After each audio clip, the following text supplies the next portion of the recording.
Good morning mga ka-friendship. Pagod ako. Yung mga pa ako, kagabi, natakin na naman ako. Kaninang madaling araw, alas 3. Namulikat na naman yung pa ako. Kaya kanina namalingki ako. Yun na napamalingki ko. Yung 110 na baboy, 160. Saka yung 60 yung saging, saka 50. Pamasahe 30. Pagod ako. Saka nagbitbit na rin akong tubig na kahit kaunti. Kasi nung isang araw na malingki ako, nanuyo yung lalamunan ko. Nahirapan kaya ako. Para akong sinasakal. Kaya may tubig ako. Saka hindi ko na inaano. Bali ng halagang 30 pesos na masahe ako.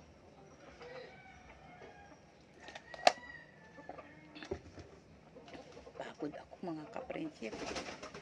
Ayaw ko ba, yung mga pa lang naman may diferensya. Saka yung lagi akong hinihingal. Para hindi naman ako hinihika. Dahil pag naman, okay naman ako. Kaya lang yung pag kumikilos na ako, hinihingal na ako. Wala naman akong sipon. Hindi naman ako inuubo. Kaya lang, yung mga ko, parang hinihika ako, mga ka-friendship. Kunting kilos ko lang. Hinihingal ako. Kaya, sabi ko kunti lang papamalik. Hindi nga ako bumili ng isda. Meron pa naman ako natirang pera. Hindi naman akong pumili ng isda. Meron pa naman ako dyan. Ay, wala na pala. Ay, meron pa naman akong tira ditong apretada yung niluto ko. Hanggang mamayang gabi po namin yun, mga ka-friendship. Kaya, sabi ko, ang hirap pag malayo ka sa pamilyang ganito may nararamdaman ka.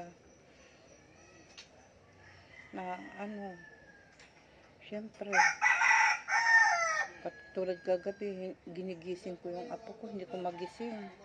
Hilutin yung pa ako, kaya mamaya bago ako matulog, hihilutin ko nang hihilutin na. Kasi pag ganyan na nakakaramdam na ako ng ganyan, kailangan mahilot ng mga binti ko. Saka medyo kasi malamig ngayon mga ka-friendship. Malamig. Hindi masyado kaya lang napagod ako kaya medyo ako pinapawisan. Diba? Darating naman yung asawa ko. Ewan ko kung uuwi siya ngayon o bukas. Kasi bibili pa yun ng ng motor ng ng makina ko. Bumili ako ng saging. Pag yung may mga saging ako, kamote, hindi ako masyado makikanin. Kaso, kaya kong ubusin talaga. Paborito ko talaga mga kaka-friendship ang saba. Paborito ko yan. Kaya pag pag dumating yung asawa ko, ganyan yan eh. Ang mamamalingki yan, puro karne, baboy, manok, tapos isda sa amin. Pero, yan. Pag wala akong problema, pag andi dito siya ang namamalingki. Kahit noon pa, nasa Bicol pa kami, talagang siya ang namamalingki, ang asawa ko. Kasi ang galing niya mag-budget, hindi katulad ko, na wala sa ayos yung budget. Siya talaga, Diyos ko. Ang asawa ko, iniikot niya talaga ang buong palengke. Saka nagre-reklamo siya. Katulad ng bumili siya ng 5 kilo na 5 kilo o 4 na kilong tilapia. 4 na kilo. Nung matanggalan na ng kaliskis saka bituka, naging 2 kilo. Kaya ngayon, nakipag-away siya. Hindi naman siya nakipag-away. Lang siya. Sinabihan niya, grabe naman. Ang laki naman ng inawa. Sabing ganon. Sabi ng asawa ko, ayaw ko magkameron ka ng problema. Kasi, hindi ko alam kung bagong taon yun o Pasko. Dahil magbabagong taon o Pasko yun. ayaw kitang isumbong sa opisina. Kasi doon sa Pasay kasi meron doon ano yung kiluhan ng yung kiluhan ng bayan. Kasi doon niya nalaman nga mahigit lang ng 2 kilo, wala pang 2.5 kilo. Ayaw kita magkameron ng problema. Dinagdagan siya. Ngayon, eto na naman, bumili siya. Ang ginawa niya, bumili siya ng tilapia 2 kilo. Kinilo niya na muna sa ng bayan. Sa kanya pinalinisan. Nagkadismentihan na, nagkasagutan. Ay, kasi po, kaya ko yung kinilo muna. Kasi nadala na po ako. Galit sa kanya yung yung binilhan niya. Nagsisigurado lang po ako, sabi gano'n. Kasi nangyari na sa akin. Ito 110. 110.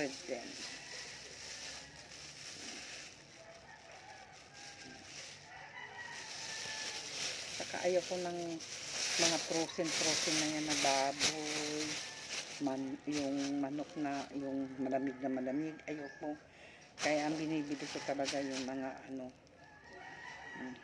mura yung kamatis ngayon, 50 pesos.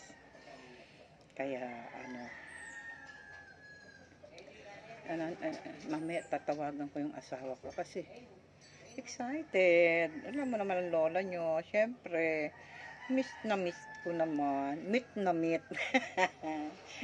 Pero pag andi dito yon, nag-aaway na kami kasi nga ang dami niyang pinupuna.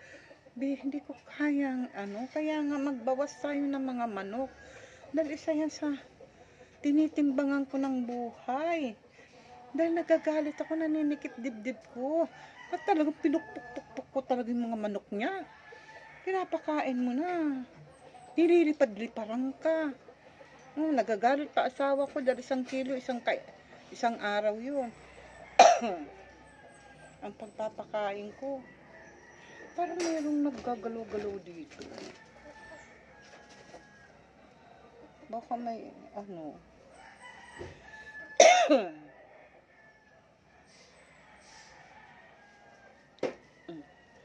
may daga. Parang may naririnig ako. Yan. Sana maayos yung mabilhan ako ng manugang ko.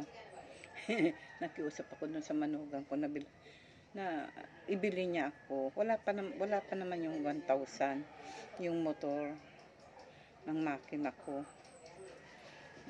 Saka mahilig ako. Ang gaganda ng saging, mga ka-friendship. Yung iba hindi pa masyado pero ilalagay ko na sa rep. Yung mga hindi pa masyadong hinog sa labas. Meron ako sa rep. Mahilig ako mga ka-friendship sa saging. Sa kamatis. Lalo na kung may preto pa. Kaya saka maganda yung saka mahilig ako sa pakpak ng manok. Ito sa pakpak ng manok. Maganda. Pakpak. Yan. Yan ang kinakain ko sa manok. Nandoon ng parang sa akin lang ha. Kasi parang ando doon yung sarap ng manok sa pakpak. Pero pag yung mga